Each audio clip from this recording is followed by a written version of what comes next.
Don't worry about that stuff. Worry about the things that you can control, the process goals, and then forget about the rest. It'll take care of itself. Hey, it's Coach Justin from Ultimate Baseball Training. Welcome back to another video. And in this video, I want to have a conversation with you about batting average killers. So in other words, I'm going to share with you some mistakes that you're going to want to avoid if you're looking to hit for a high batting average. I don't know a single hitter out there who wants to hit for a low average, right? Everybody wants to get more hits and raise their batting average and stand out on the field in a positive way. So if you're a baseball player, if you're a hitter specifically, I really think you're going to find a lot of value in today's video. Before we get started, please hit that thumbs up button and be sure you're subscribed. That way you never miss any of our upcoming videos. All right, that being said, hit the thumbs up button and let's jump into the video. All right, the first batting average killer, this is a major mistake that you want to avoid, and that is chasing borderline pitches. Bottom line, you're not doing yourself any favors by chasing pitches that are outside the strike zone. Make the pitcher throw strikes. You have to make him prove that he has the ability to throw the ball over the plate. Okay, now that being said, I always talk about being aggressive because the best hitters, they're not up at the plate looking to walk. You need to be aggressive, but you need to be aggressive with pitches that are actually over the white of the plate. So make him throw strikes. Don't be chasing pitches that are a little outside or a little inside. Yeah, with 2 strikes, you got to expand your zone. But before that, do not be chasing pitches because you're just getting yourself out. So be aggressive, but be aggressive over pitches over the white of the plate. The next bad habit is always taking the first pitch. You never want to get into the habit of always taking the first pitch. Now, sometimes, occasionally, of course, right, you want to see a pitch. Maybe he throws you a pitch that you didn't time up well or you got fooled or whatever the case may be. But the reality is the first pitch, that might be the best pitch that you see the entire at bat. Heck, that might be the best pitch that you see the entire day. So you always have to be ready. Don't step in the batter's box unless you're ready to potentially swing at that first pitch. If you find yourself you're not ready, call time, step out, regather yourself, and then only step back in when you're ready to go. But you don't always have to swing at the first pitch. You don't want to get into the bad habit of always letting good pitches go by on that first pitch. The third batting average killer that you really want to avoid is swinging at pitches outside of your hitting zone. So you've got your strike zone, right? That's the same across the board for every player out there. It's the strike zone. And then you've got your hitting zone. And this is different for every player. So I want you to think of your hitting zone as this is your sweet spot. This is your favorite pitch location. This is your bread and butter where you really do damage, all right? This is your strength. So it could be, hey, I crush the middle in pitch. Those are the pitches that I crush in the left center gap and over the wall in left field, all right? So middle in, that could be your strength. And what I'm telling you is try to play to your strengths as often as possible. If you get a pitch that's middle in, don't miss. Put a hurting on that pitch. And you are going to have to make adjustments. You can't just look in that one location, especially, when you get down in the count or when it's 2 strikes, you might have to expand. But early in the count, you can look at that one location, right? You can look for, the pitch that you like in the area of your hitting zone that you like. Ted Williams talked about this in his book. He actually had this hitting zone chart. It was the entire strike zone, and he pointed out kind of like his hot zones and his cold zones. He really knew his strengths and his weaknesses. The best hitters out there, you really want to develop your weaknesses into strengths. You want to be able to spray the ball all over the yard.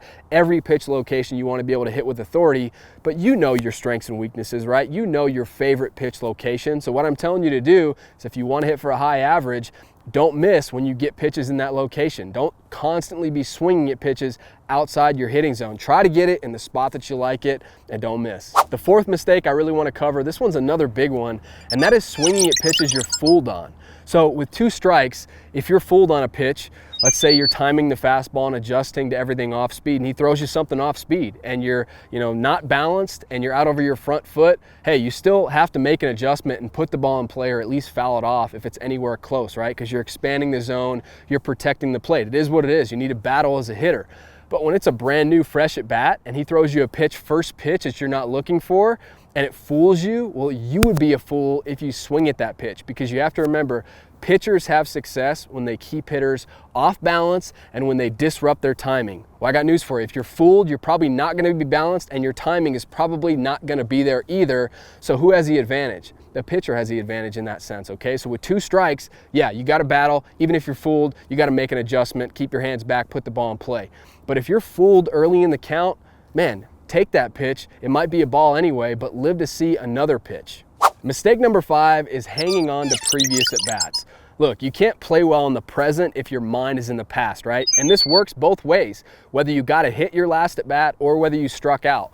Let's say you struck out. You can't let a failure in the past cause you to fail in the present because you're worried about the failure in the past. And you also can't allow a success that you had in the past. I got to hit my last at bat, or I went 4 for 4 last game. You can't allow that to make you lose focus and not play this at bat in the present moment and this at bat one pitch at a time, because you could be 4 for 4 yesterday and kind of be, you know, riding high, and you're not focused on today's game, and then you quickly are 0 for 4 in today's game because you were thinking about yesterday. So good or bad, the best hitters with high averages, they take each at bat as its own thing, its own entity, and good or bad, they don't worry about their last at bat. They don't worry about their last game. They don't worry about what happened, good or bad, last season. It's all about the here and the now.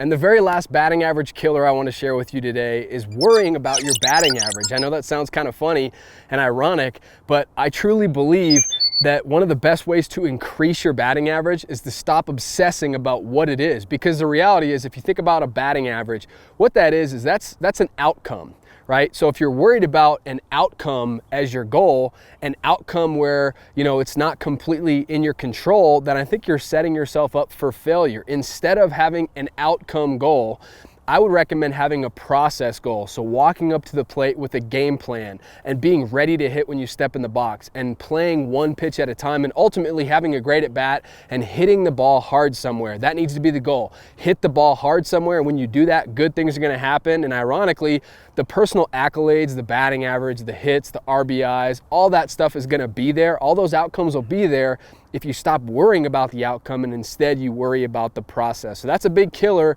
you know, trying to figure out, well, how many hits do I need in order to, you know, hit this for a batting average, or how many hits do I need in order to raise my batting average to XYZ. Don't worry about that stuff. Worry about the things that you can control, the process goals, and then forget about the rest. It'll take care of itself. If you like this video, please hit that like button. I'd really appreciate that, and it helps out the channel. Subscribe to the channel, that way you never miss any of our upcoming videos. And hitters, go download the free contact point checklist that I put together for you, okay? If you're interested in raising your batting average, if you want to drive in more runs, if you want to improve your bat speed, your exit velocity, your power, if you want to have a smooth and quick and effortless and powerful swing, this free contact point checklist is going to help you get there, and it's 100% free.